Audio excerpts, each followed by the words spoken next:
Hey everyone, and welcome to episode number 1 of the Nerd Federation podcast. I am your host, Will Hernandez. Hope you like the intro music there. That's something I had to actually pay for to be on this podcast. It's not an original thing. It's funny how the kind of things that you see on the internet that you can buy to kind of get a podcast going. It's pretty amazing. So as I mentioned, this is episode 1. If you haven't listened to episode 0 yet, I would go back and maybe give that a listen just so that you get an introduction to myself and kind of what this podcast is about. And again, pro wrestling and video games. I'm mixing two genres that really cross over with each other if you haven't been paying attention for the past several years. And I was trying to think of a way, what would be the best way to kind of start this podcast every week? And it's a Tuesday night as I'm recording this. You'll hear this on Wednesday on the, let's see what the date is, on the 22nd, November 22nd. We're a couple of days as of this recording from Thanksgiving. I am going to be in Montreal this weekend, so I'm not going to be able to see Survivor Series live. That's going to have to wait until I get back from Montreal on Monday, but I do promise I will watch that show before next week's episode of the Nerd Federation podcast. So, but kind of going back to what I was talking about before about how to kind of start this podcast every week. And I figured it out. I figured it out while I was taking a shower a couple of days ago. A shower thought, mind you. And I thought to myself, I should sort of kind of maybe replicate something that I grew up on. So as I mentioned in episode 0, I grew up in New York City, in Brooklyn, and if you're of a certain age, I mentioned I'm 44, growing up in New York City and being a sports fan, you listen to a lot of sports talk radio, specifically WFAN. Now, back in the day, when I was living in Brooklyn, when I was growing up, WFAN had their radio station in Queens, in nearby Astoria, Queens. It's kind of crazy knowing that I was not too far away from that radio station for all the years that I was listening to it. I didn't know that at the time. I didn't know that until I got older. But if you're somebody who grew up on that stuff, you know that part of the shtick, per se, of sports talk radio, especially if you were a solo host, was that you began your show with a monologue of sorts. And for those who are familiar with late night talk shows like Conan O'Brien and Jay Leno and David Letterman, and even today to Jimmy Fallon and Jimmy Kimmel, you know that they kind of start the show with a little bit of a monologue and kind of talking about the things of the day. So I figured what I'm going to do before I get into the actual topics. And now that I'm looking around, I realize I don't have anything to write down my timestamps, but we're going to get to that. I'll make note of that in my document here, because I know a lot of people love timestamps. So, excuse me, I figured that I would start with a monologue every week and kind of go the route of the old sports talk radio in New York City. And the one thing I want to start with that's going to combine both the genres and kind of bring things together is just really talking about, I think it's more the online conversation that surrounds both these genres. And sometimes I don't know what's worse. Sometimes I don't know which of these quote unquote fan bases has kind of the most vitriol when they're talking about certain things. So we're coming off, it's Tuesday, like I mentioned.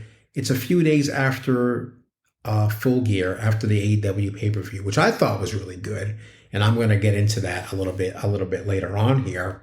But really, fourth straight solid to good to very good to great pay-per-view for AEW. And say what you want to say about their week to week and how they handle kind of the week to week and the lack of sometimes long term storytelling. They have been putting on banger pay-per-views, and everybody's obviously talking about the Texas Death Match, which was, and I'll get into it more, probably the best death match I've ever seen. In forever, ever, I should say. Now, the problem is that they're not going to be able to do a match like that, I feel like, at least for another year. Really, you shouldn't do that match for another 2 years. No street fights, no nothing, but we know AEW is notorious for having too many of those type of matches. So I'm not going to hold my breath to say that that's going to go away. But anyway, see, I'm already getting into the pay-per-view, and I didn't want to do that. I wanted to talk about kind of the aftermath of all these comparisons that just continue to happen between WWE and AEW and the fan bases of both, and just the stuff that goes on online every single week, every time ratings come out, blah, blah, blah, blah, blah, blah, blah. It's really hard. And I know I'm going to get attacked at some point. I mean, I don't have any, I'm not naive to think that by putting yourself out there, by putting an opinion out there every week for people to listen to, that I'm not going to get some kind of negative feedback. It's going to happen. I mean, that's just kind of the nature of these things. So I fully expect it, and I have to kind of own that's going to happen. But we are, I think, in 2023, and this is now going towards looking at both genres. We're in a golden age, man. We are in a golden age of professional wrestling. We are in a golden age of video game production. Caveat, though, not so much for the workers right now. That's been a really sad and year-long story about how the industry workers in video game development, they've been massive. There've been thousands and thousands of layoffs this year, which has been terrible. It really has been. But the sunshine there is that, hey, we have been getting great games this year. It's been crazy. Now, jumping into the video game part and kind of mixing and matching here, the outcry after the video game award nominations were put out there,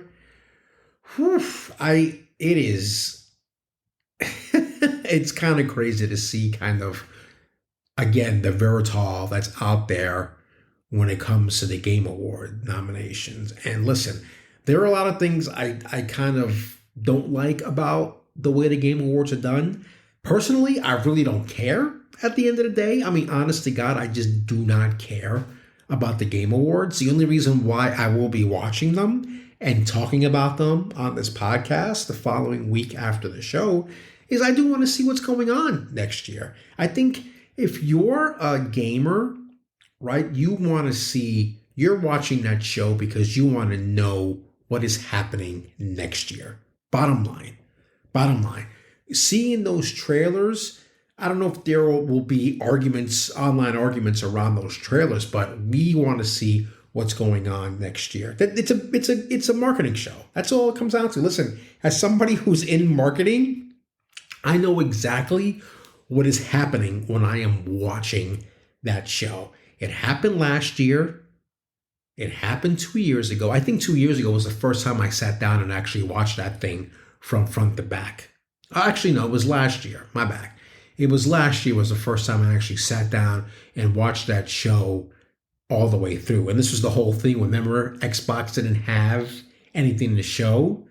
We didn't know that the developer direct was going to happen in January at that time. But that's why it was so memorable, was watching the Phil Spencer's kind of face the whole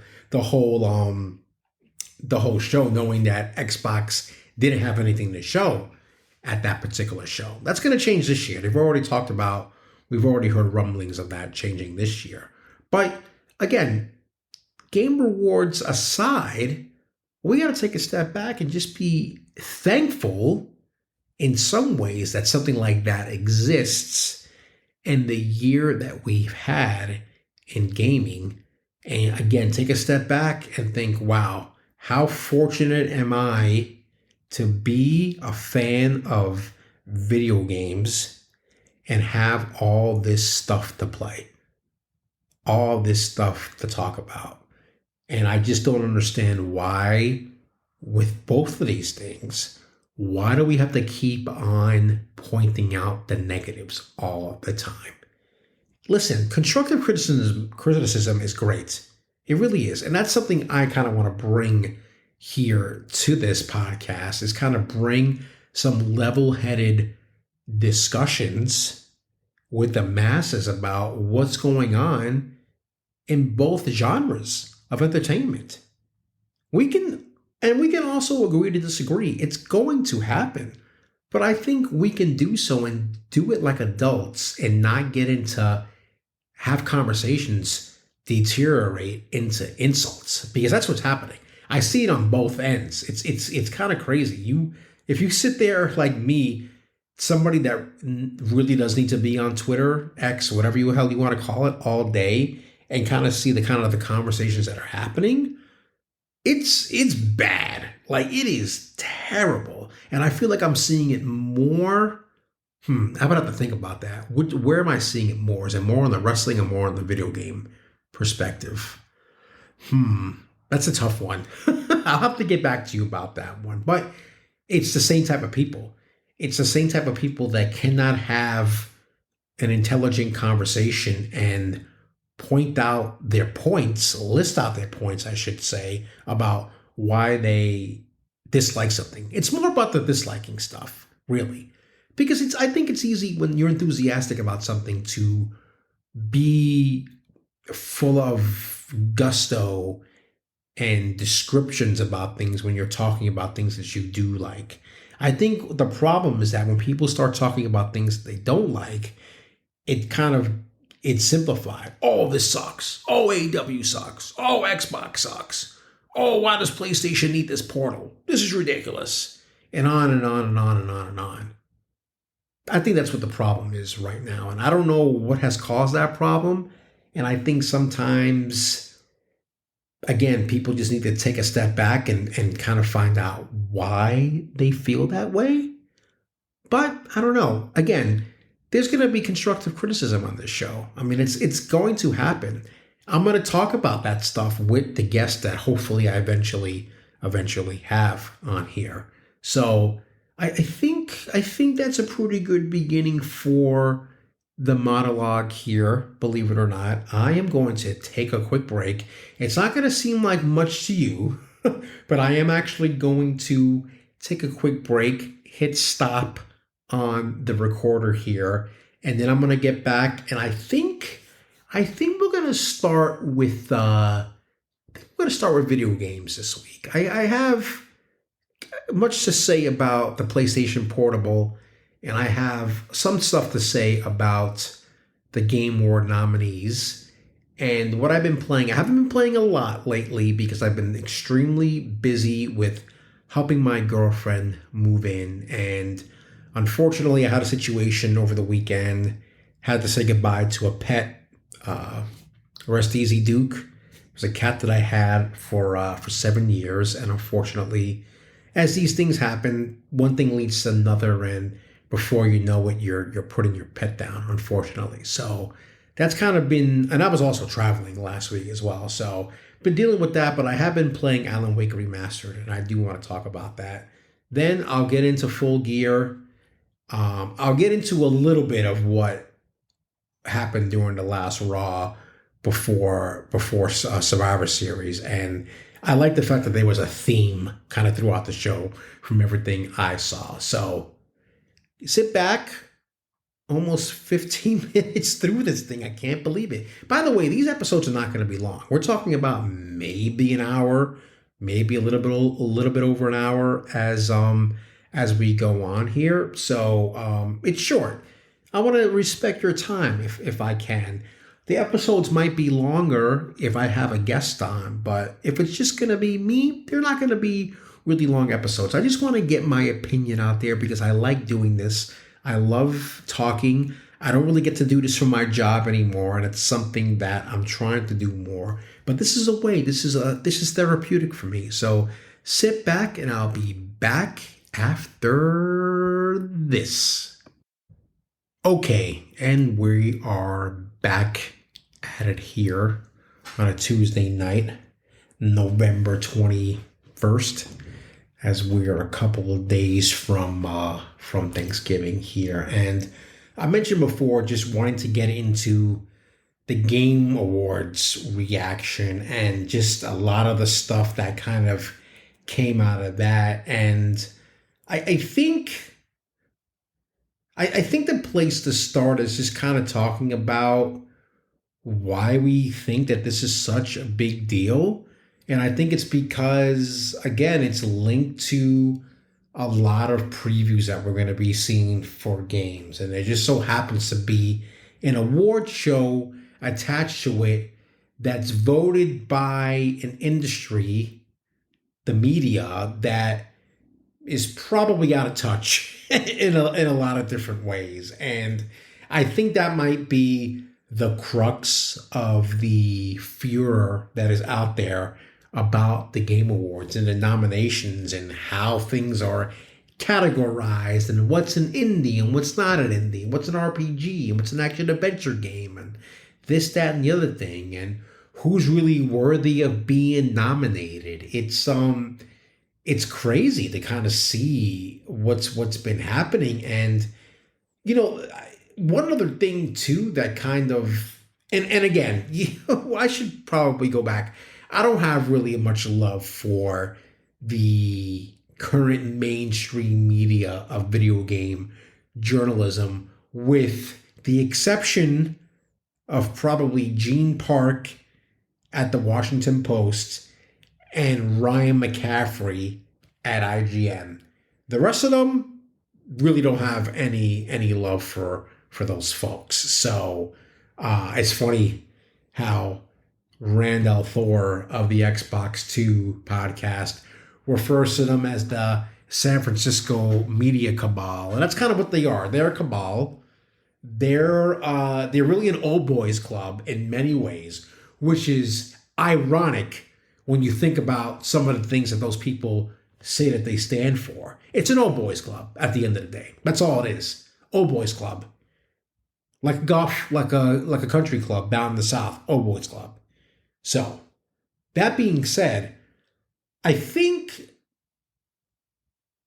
the biggest type of let me backtrack here.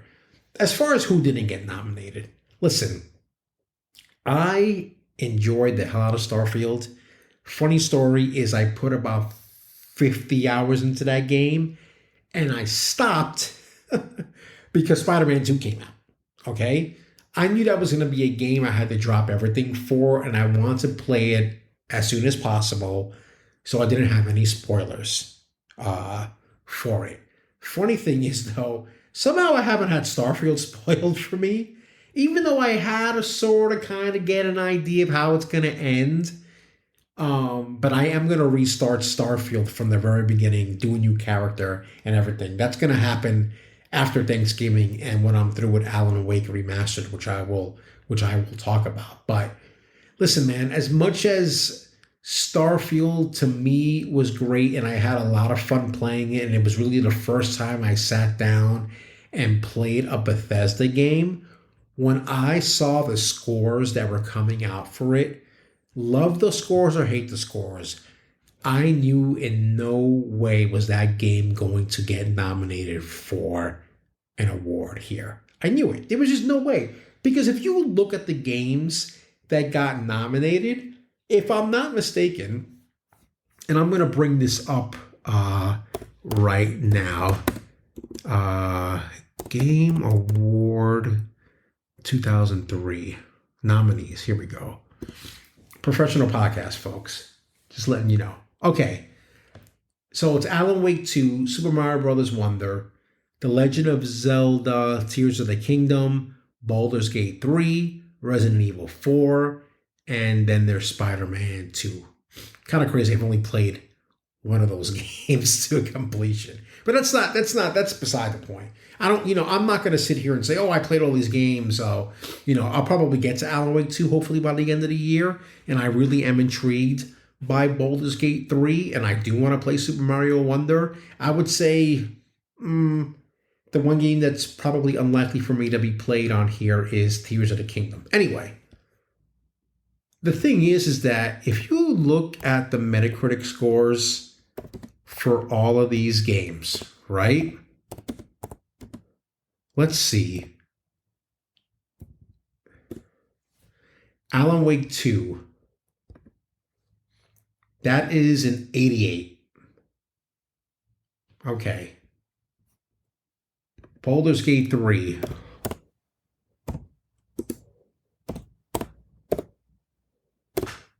Professional podcast, everyone. That is a 96. Holy shit. That's a 96. Tears of the Kingdom.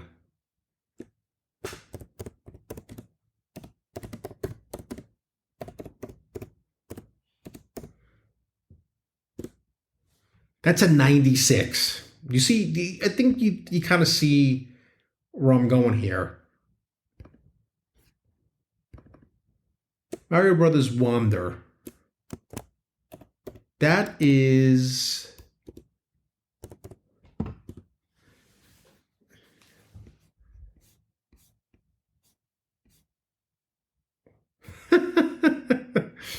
oh boy. Super Mario Professional Podcast.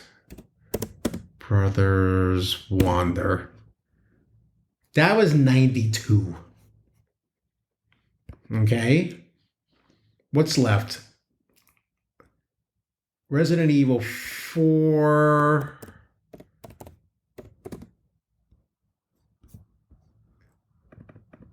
I really should have been more prepared for this, right? But at least you get some real time. Evil 4. That was a 93. Okay. And then Spider-Man 2 was...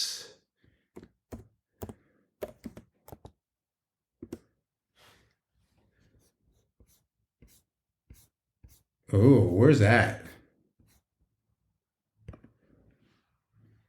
Again. Professional podcast here, folks.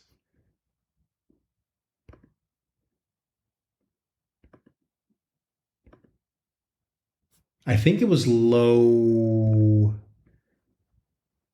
Hold on. Let's look at new PS5 games. Wow, what is happening here? I'm going to get back to you on that one.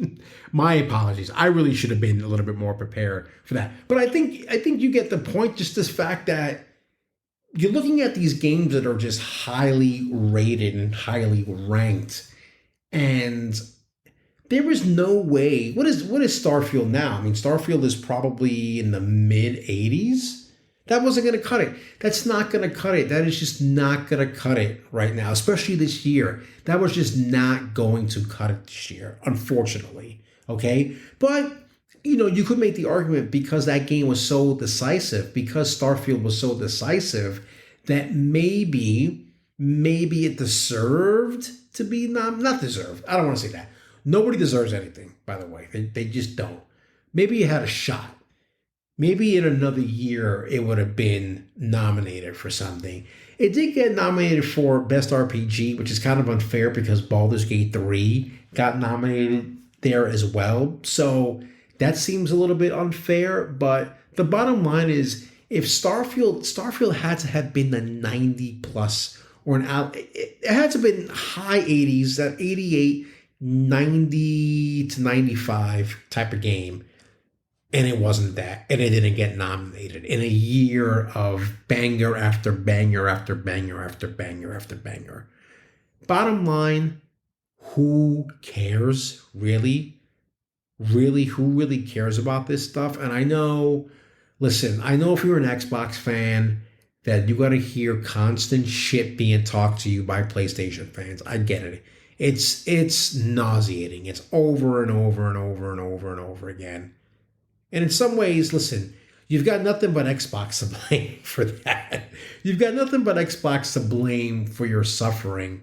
But just know that things are getting better, man. I mean, if you're an Xbox fan, listen. Here's putting myself out there. I am more of an Xbox gamer than I am of a PlayStation gamer. That's just the bottom line. I own both consoles. I play a lot on both consoles. Not really a lot. Not really so much so on the PlayStation 5, to be fair.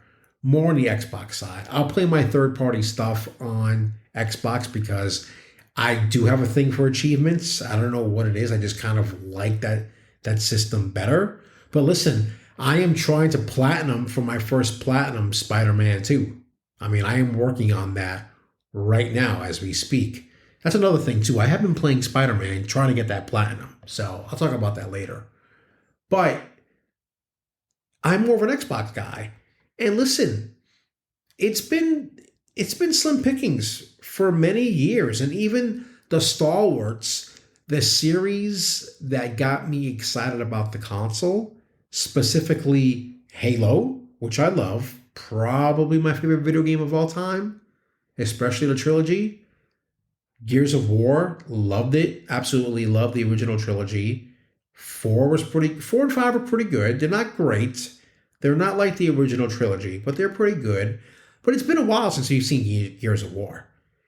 And for a while, you had that whole Halo Gears Forza kind of cadence. That's changing next year, man. We might not see that. That's not happening anymore. That's not going to be the cadence anymore going forward. So, and that's exciting. And they showed a lot of exciting things during their recent, their E3, their not E3 show. So there are things to be excited about. But listen, I just don't understand why we just can't enjoy these games that are out there and just kind of ignore the Game Awards, know who is voting for the Game Awards, and know that those people do not represent the majority of the people out there that are consuming video games. Because if they truly did, then Hogwarts Legacy would have been nominated in several categories. And we all know why that did not happen, and we all know why it is bullshit that game did not get nominated for anything. We know the reason why. We know the reason why that did not get nominated for anything. Just going to leave it at that. I'm not going to get into it because that's not the type of show that this is. At least I'm trying not to let it be that type of show. But we all know why it did not get nominated. So just know that the people that are voting for these awards do not represent the masses. What matters is us. What matters are the people who make the games. The people who cover the games, the ones that are voting for these things, are becoming more and more irrelevant every single day. That's just the bottom line. That is what is happening. So take a chill pill, take a step back, and let's kind of celebrate the games that are out there, celebrate the boxes that they are on, and not be an asshole about what you play. Don't worry about what other people are playing. Don't worry that people are playing on Xbox. Don't worry that people are playing on Switch or PlayStation or playing third-person over-the-shoulder games or playing a game as a service or playing Halo or playing Forza. Come on, let's chill out a little bit here. Jeez. Speaking of chilling out, is I'm going to put my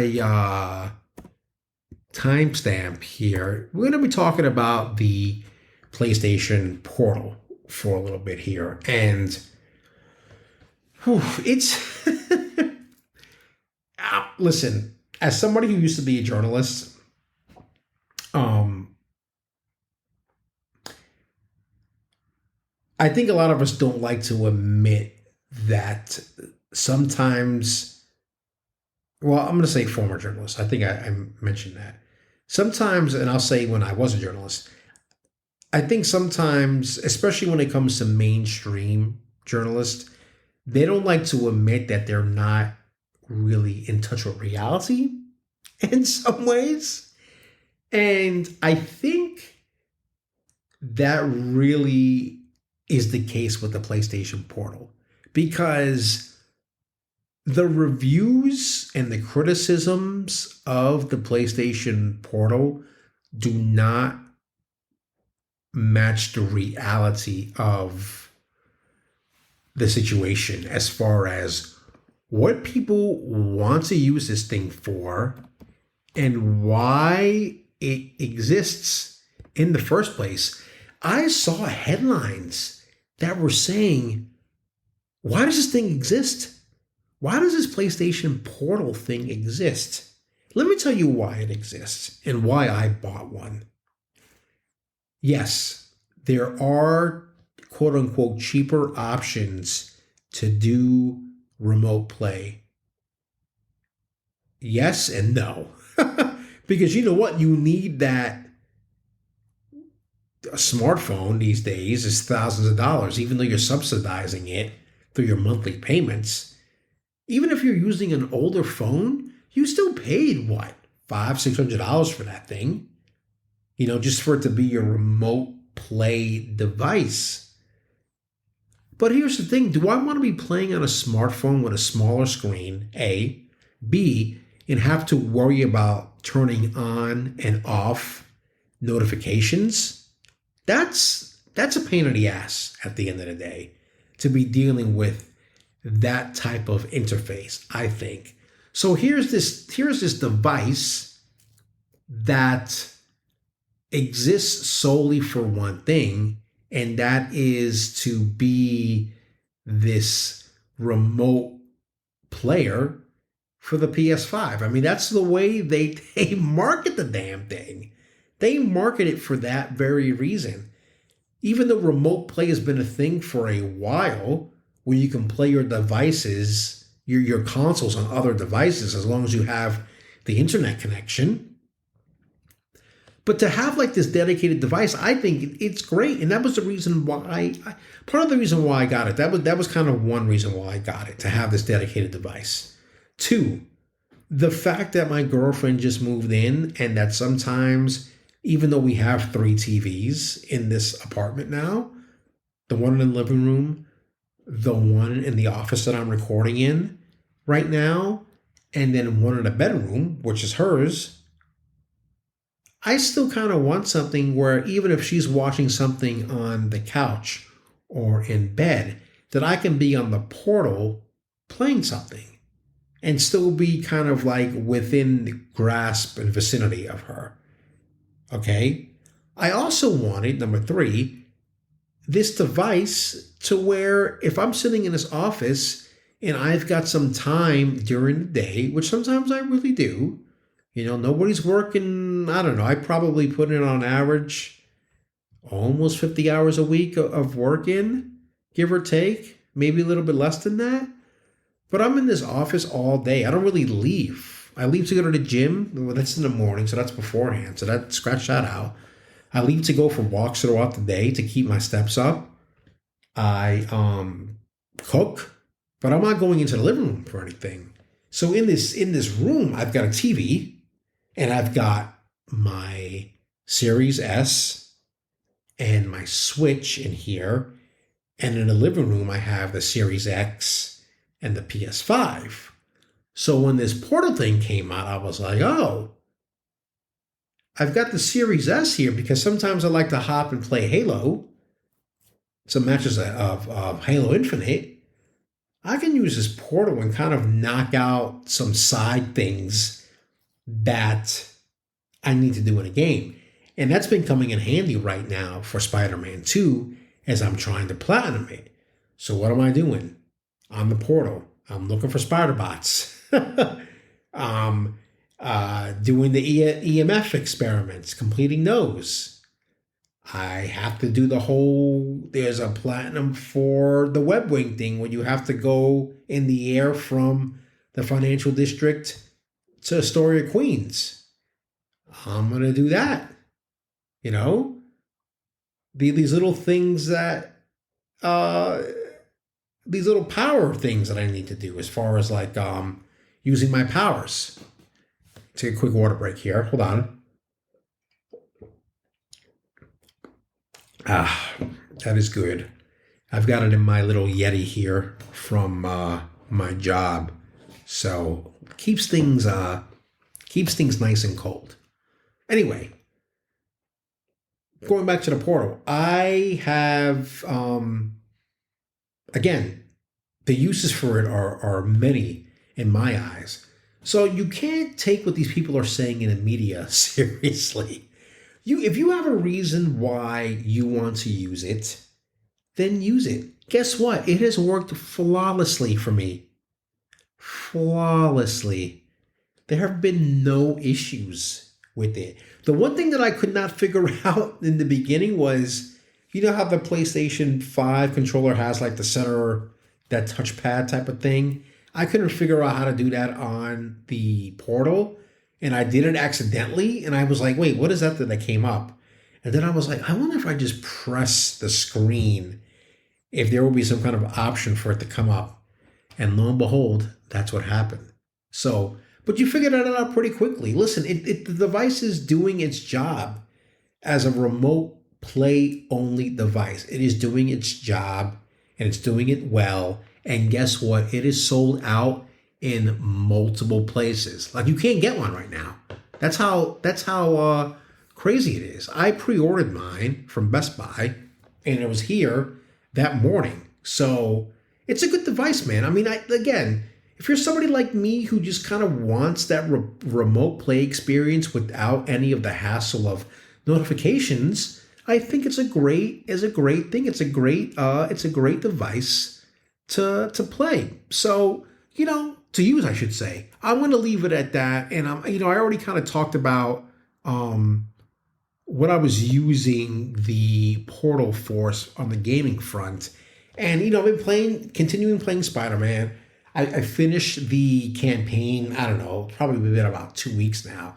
I finished that game in very quick time. I think I got it done in about 2 weeks. And it is very rare that I sit down and play a game that much and get it done that quickly, because I'm just so busy at work sometimes. And believe it or not, gaming is not all I do as a hobby, as a side hobby. There's a lot of things that I do that take up my time throughout the week, as far as work is concerned, as far as my personal relationships are concerned, as far as going to the gym, as far as reading books, as far as watching pro wrestling. There's a lot of stuff that I do, and I wish one of my goals in 2024 is to kind of triple the output of games that I play and try to play and finish 20 games. I don't know if that's going to happen. That's asking for a lot, but I want to put in the work and play as much as I can. And I've had a bad year as far as the gaming is concerned, because I haven't played as much this year as I did last year and as consistently as I want to. But as we get towards the end of the year, that's been changing with Starfield, and I'm going to go back and restart that with Spider-Man 2. Now I am playing through Alan Wake Remastered. One thing I did forget to mention, I have been on again, off again playing Firewatch. The great thing about that game is that because it's so simple and straightforward, that it's actually been a few weeks since I played it, but I remember everything. I'm almost getting to the end of that game too, so that'll be something else to add into the book that I keep with all the games that I've been playing. But again, going back to Spider-Man 2, great. Was it perfect? No, it wasn't.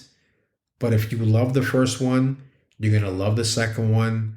Just the combat is awesome. It again, everybody talks about how they took that Arkham formula from Rocksteady and maybe improved it. I don't know.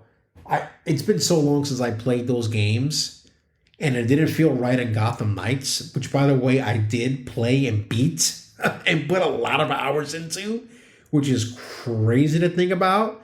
I just did that over the summertime, actually. It was right before Starfield came out. I started playing Gotham Knights, and I was like, oh man, I like the game.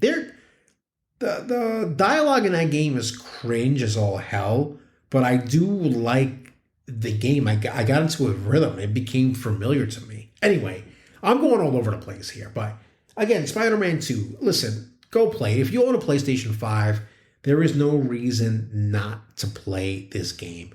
Go out there and play it and try to platinum it. It's been interesting actually setting your mind out to do the platinum and get the platinum trophy. So it's the first time I've ever done this with any game, whether it's Xbox getting the 1,000 gamer score points or getting the platinum in a PlayStation game.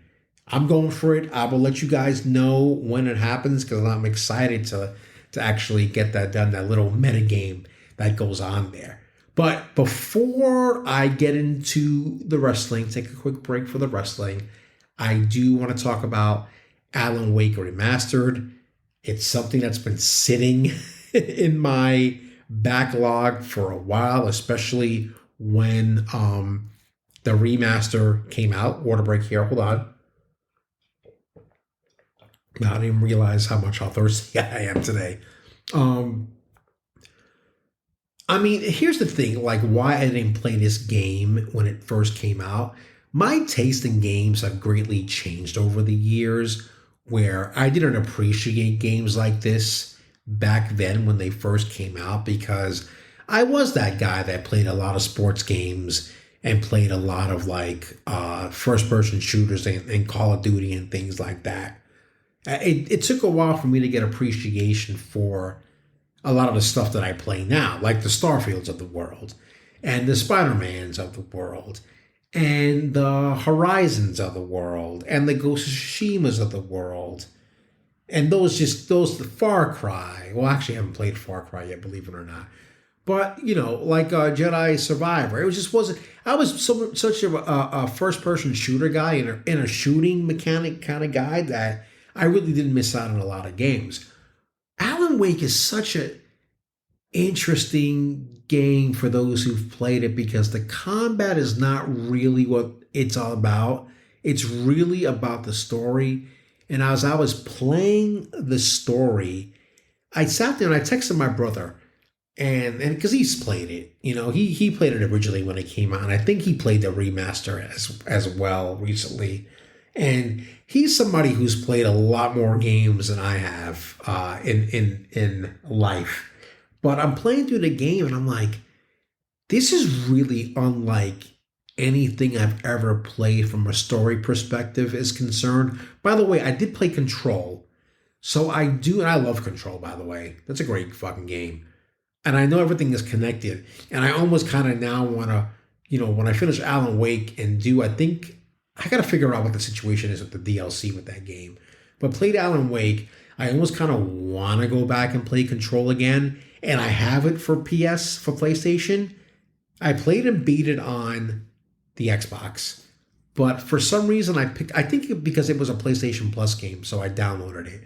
So I might go and do Control and the DLC before I do Alan Wake 2. I don't know. We'll see. We'll see how my time is, but yeah, I listen, as somebody who's grown to appreciate story over the years, I just love what Alan Wake does from a storytelling perspective.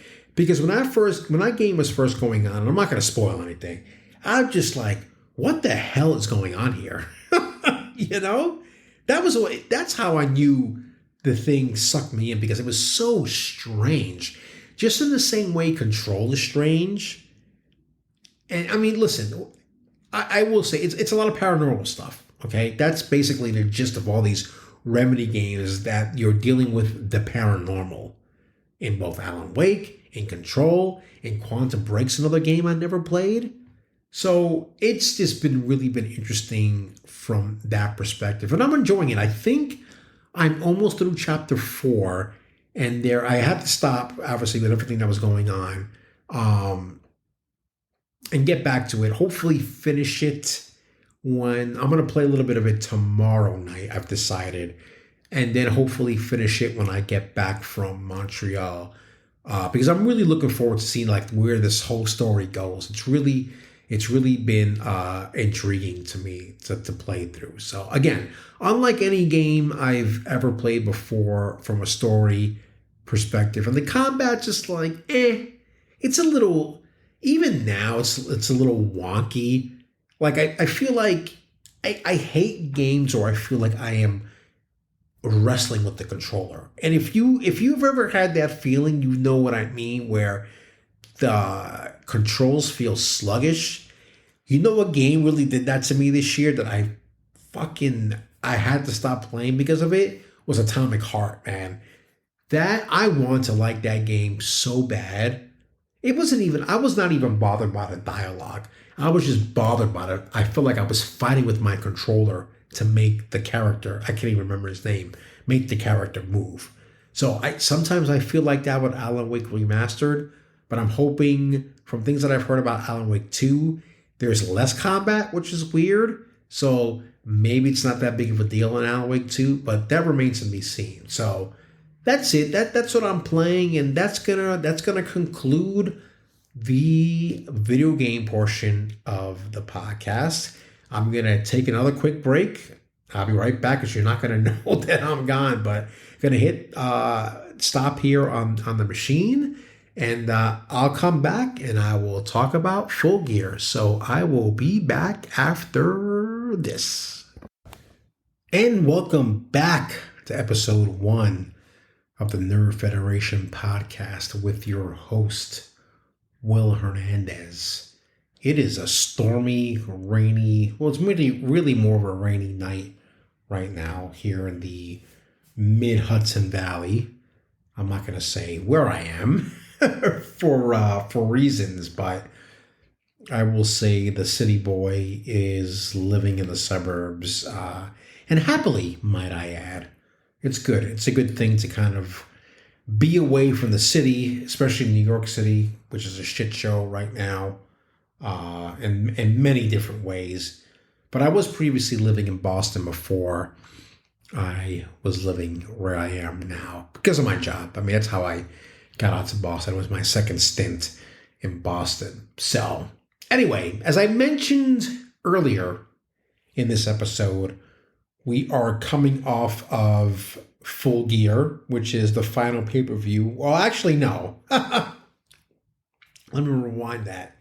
It's not the final pay-per-view of the year because they added World's End, which I believe I'm going to go to. There's a lot of wrestling going on in the New York area that week because WWE does their annual Christmas show.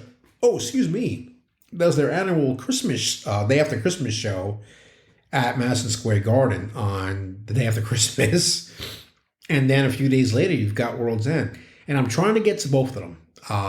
Definitely, wrestling during the holidays, that always brings back a lot of memories for me. And obviously with with Survivor Series coming up this weekend.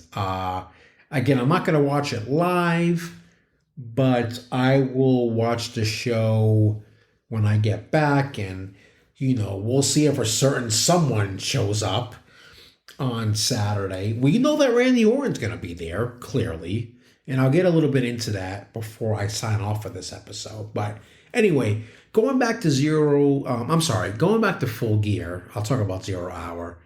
Listen, I thought overall it was a very good show. I was entertained, and I feel like as long as I'm entertained, it's a very good show. And trust me, there have been times that I've watched AEW programming and AEW pay-per-views that I feel like I have not been entertained. So I'm a pretty harsh critic when it comes to this stuff. In a respectful manner, though, I try to be. So I'm not going to go. I'm trying to figure out how I'm going to do this. I don't know if I want to go through every match and say a little something about each match, but I will say to begin, I will start from the match of the night. I mean, the match of the night was Hangman Adam Page and Swerve Strickland in a Texas death match, man. I mean, I think the first one I kind of sort of maybe did not enjoy, but when you add this personal thing to it with Swerve showing up to Adam's house and it got really personal really quickly, and I kind of like what they did leading into it where they had the face-to-face on Dynamite the previous week and they couldn't touch each other, but then Hangman kind of beat up on Prince Nana, who's, that guy's just hilarious. So, and just, I have to admit, when I was first watching that match on Saturday, not that I was bored, I think it was because of my headspace at that time. Like I mentioned, unfortunately, had a situation where I had to put down my cat the day before, so I was barely 24 hours free of that.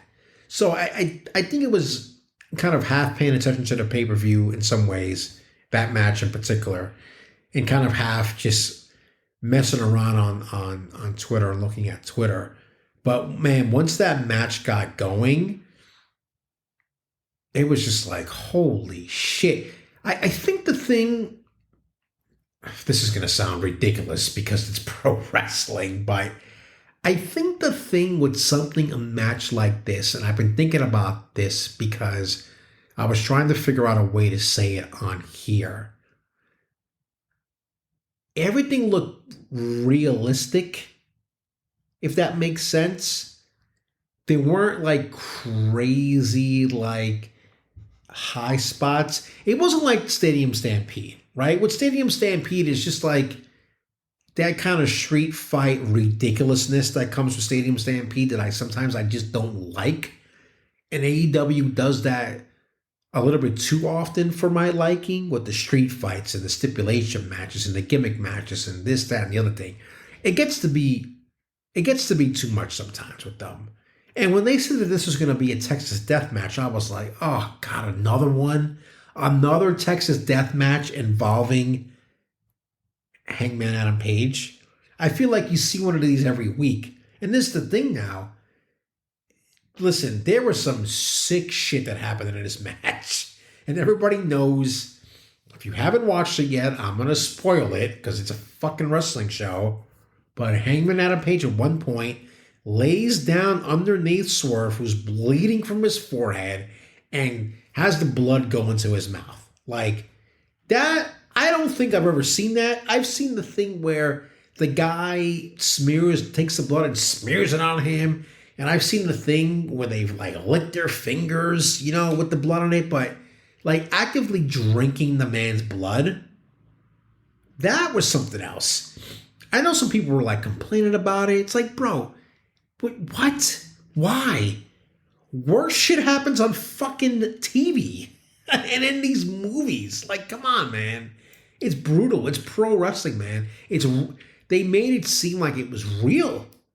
That's the thing. You have to suspend your belief, but these guys are beating the shit out of each other.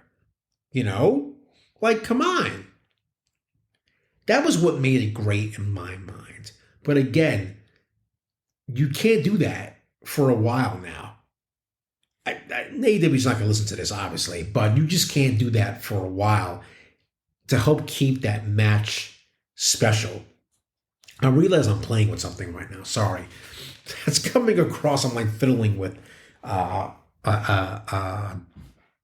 floss thing. Anyway. So that was, I have to admit, I was a little surprised that Swerve won, but I do like the fact that he did because I think a lot of, because he's up 2-0 in the series now. I mean, is that it? I mean, to me, is the feud like over? Because I feel like that was the blow off. My thing now is what happens to Swerve going forward. And I feel like that's a little bit of a mess right now because and this is where I'll talk about the main event a little bit and what happened with that whole thing. I listen, Adam Cole's injury fucked up a lot of things. I mean, let's just get that out of the way. Because I think the prevailing thought was that Cole was going to eventually beat MJF for the title, and ending that kind of storyline of Cole being MJF's, friend, and, whether that would have happened at Full Gear or World's End, we don't really know. But the fact that they're trying to keep this Cole thing alive is, I don't know. Injuries happen. Listen, injuries happen all the time. But they're really trying to shoehorn this thing in. And it might be because of the Punk thing. Listen, I don't care what anybody says. But AEW has not been the same since Punk got hurt and the whole brawl thing happened with the Elite last year. It hasn't been the same. It has not been the same. Because I can't imagine, even though we complain about the fact that AEW doesn't do enough, long-term storytelling, I have to imagine that Tony Khan had a lot of long-term plans for Punk that went out the window after he got hurt, after he got suspended, and then you had a second chance at the whole thing, right? And then that got fucked up. And I feel as though Collision has not been the same since that happened. It hasn't been. It hasn't been as interesting. Where when Punk is around, there's a very select few people who were on that show because they carried that storyline and that just the Punk show, basically. We don't have that anymore. And I think AEW is trying to have some more semblance of long-term storytelling. And I think, they're trying to keep Adam Cole in the conversation as much as possible, which is why you saw him on Saturday night, right? And you're throwing down these other opponents at MJF to keep MJF busy with Adam Cole kind of lurking in the background. And we still don't know who the devil is, by the way. I mean, we might know Wednesday night, hopefully after you guys listen to this. But we still don't know what's going on with that. Was that whole thing? I saw some people complaining that the whole MJF thing, they retained the tag team titles. He tag team with Joe. And I thought I would never see a Ring of Honor tag title match be as short as it was, which I did not like at all. Listen, I was at, which one? Which show was it? I forget what Ring of Honor show, the one that they did at Lowell last year. This is when it was the Briscoes versus FTR. Man, that was so fucking good. That was such a good match. Great match, even. To see that and then to go to this, it's like, come on, man. Like, what are we doing? That Ring of Honor tag team title was supposed to be prestigious. And that match did not live up to that moniker of it being a well-rounded tag team division there. But what are you going to do? I just feel like they're using the Ring of Honor titles as a prop because they have to tell this story with MJF. Anyway, I don't know. The whole injury angle and then MJF coming back, it was predictable. Let's not kid ourselves. It was a predictable type of thing, but it is what it is. MJF won. Now the whole thing is like, what happens next? Like, what are we going to see? Who is he wrestling at World's End? In Long Island, by the way, in his hometown. I'm assuming it's going to be Joe. I mean, I feel like you saved that match with Joe to headline that pay-per-view. So hopefully I'm there. But, as for the rest of the show, I mean, listen, I thought, the opener with Christian, Nick Wayne, and Luchasaurus versus Copeland, Sting, and Darby, and Flair was out there. I thought that was great. They were trying to build up. You think that Cage and Copeland were going to touch, and they never did. which I thought was cool. So they're gonna save that one. Maybe that's a match at World's End where it's Christian versus Adam Copeland for the TNT title. So looking forward to that though for that show because that's what it looks like that they are building up towards. One thing, and I made a note here about go back and look at that wicked choke slam that Darby took on the outside from Luchasaurus. I mean, it was just fucking brutal. Oh, it did not look good, man. I'm just like, oh man, I don't know, man. Like, there's no way that guy's gonna last another 5 years in this industry. I'm just thinking about like how my body feels at 44, and I've never taken a bump in my life, and I just can't imagine what that man feels like every morning when he wakes up after taking a brutal. Listen, folks, go back and find that clip. It is fucking nasty, but you know, I guess the right team won there with Copeland, Sting, and Darby. It feels so weird to say Copeland, but I'm not going. He's not Edge anymore. That's it. WWE owns that name. So good match. Man, I tell you, that the Moxley Orange Cassidy match, I was also impressed. I feel like in a lot of ways the right people are winning these matches because you have to build the next generation of stars for AEW. And Orange is already a star for AEW, but he needs to continue to be taken seriously as one. And I think having him beat Moxley really puts him up there in a tier one situation. By the way, I like to use that because it goes to the whole the banking industry. There's tier one banks, tier two banks, tier three banks. So tier ones are like your JP Morgan and Bank of America and the big ones. So Orange is a tier one wrestler now in AEW. He just is. But again, I'll be curious now. What happens with him going forward, and how does he kind of play out? So it's going to be something to kind of keep an eye out for. Julia Hart winning the TBS championship. I mean, man, talk about, it's hard to believe that she used to come out and be a cheerleader for the Varsity Blondes.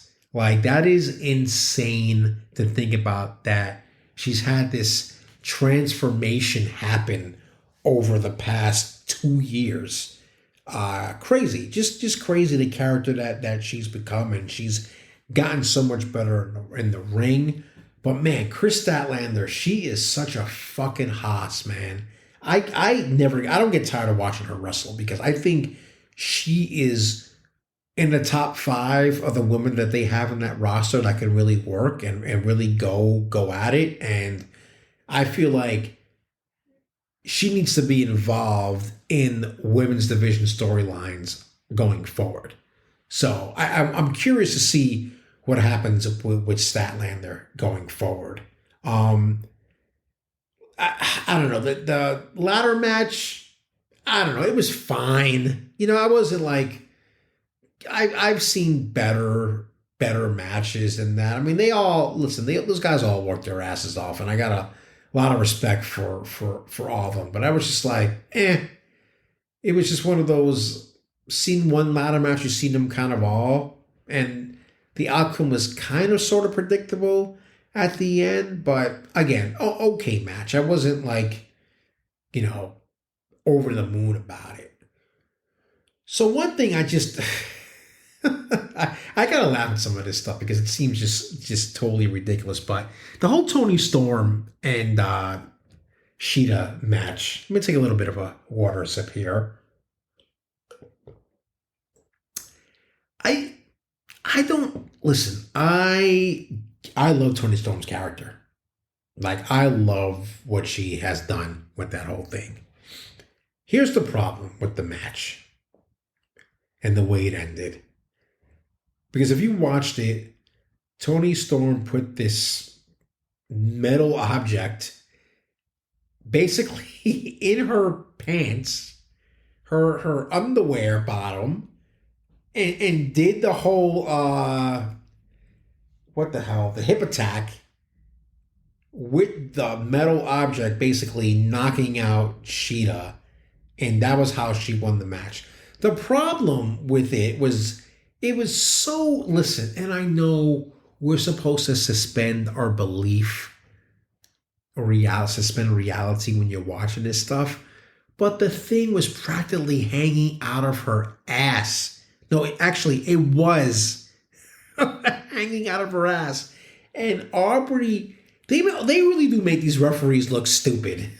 You know what I mean? I mean, they make them look dumb. Like, yeah, you're telling me Aubrey didn't see, like, she has to just ignore how bad that looks and how blatant that looks. Listen, this is the type of stuff, this match, that ending to that match, is the reason why I stopped watching WWE for a while, because if I felt like it was mocking my intelligence.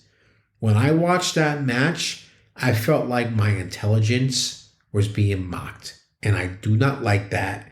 And people are going to be like, Will, it is pro wrestling. What do you expect? And my answer to that is I know. But let's be a little tiny bit realistic in that situation.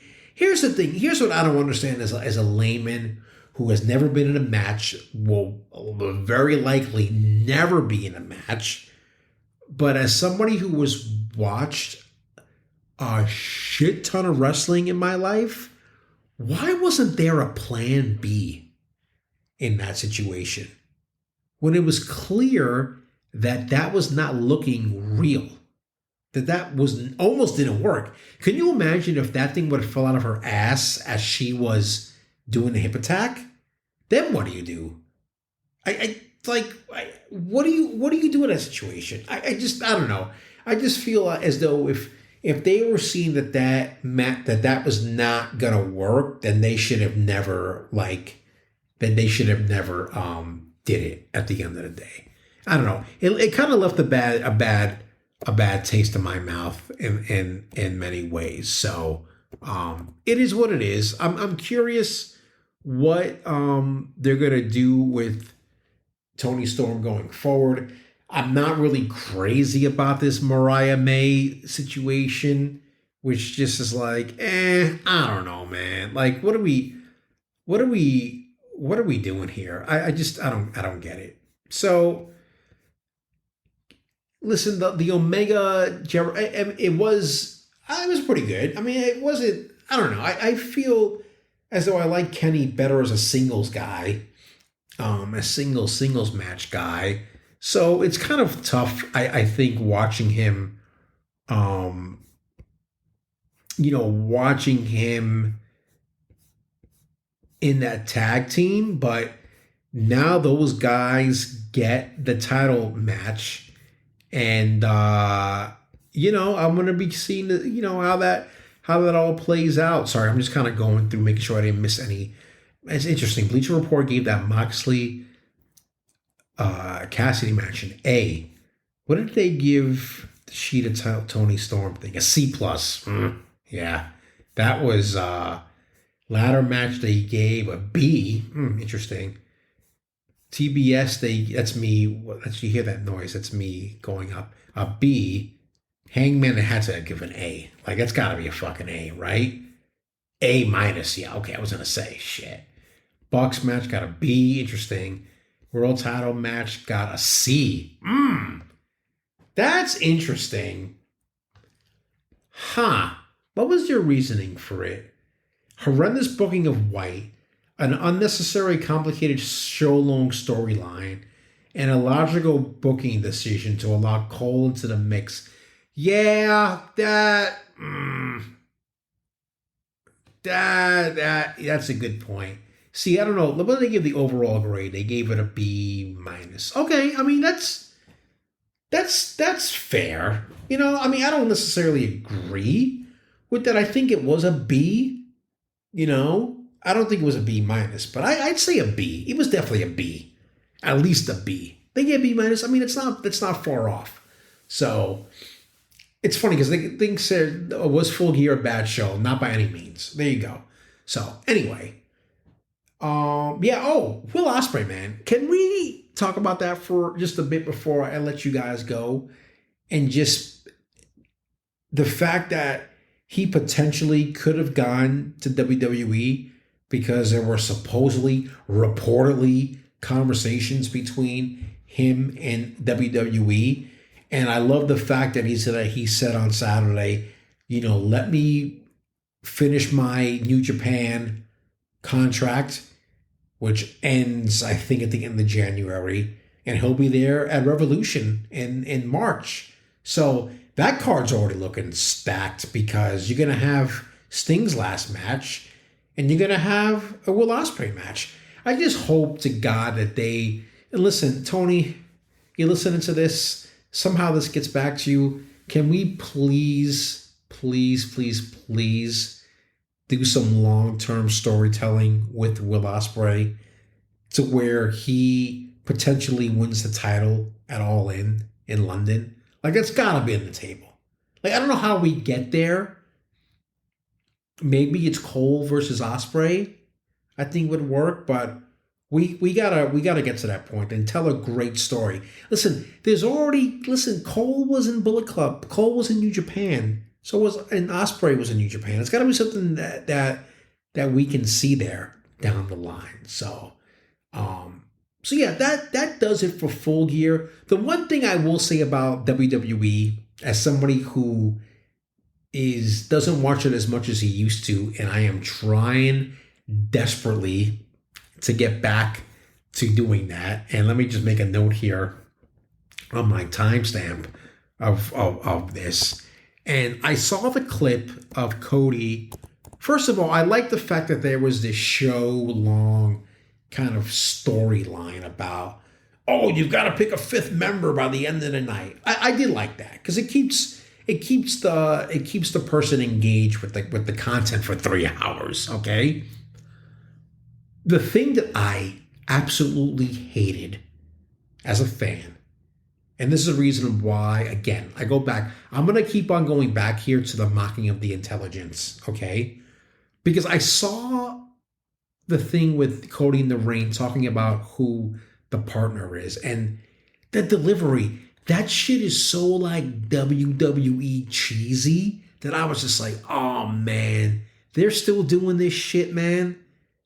They got Cody doing this cheesy shit, this cheesy like, he's part of my legacy, and the Apex Predator, and blah blah. It's like, oh God, why? I just can't.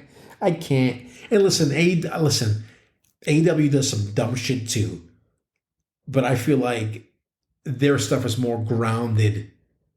That person being a real person than Cody with this shit that he was saying on Monday. Like, it's that G Willikers type shit that I just can't stand sometimes about WWE. And I saw that Cody promo and I was just like, oh no, they are still doing this type of stuff. And they've got Cody doing it.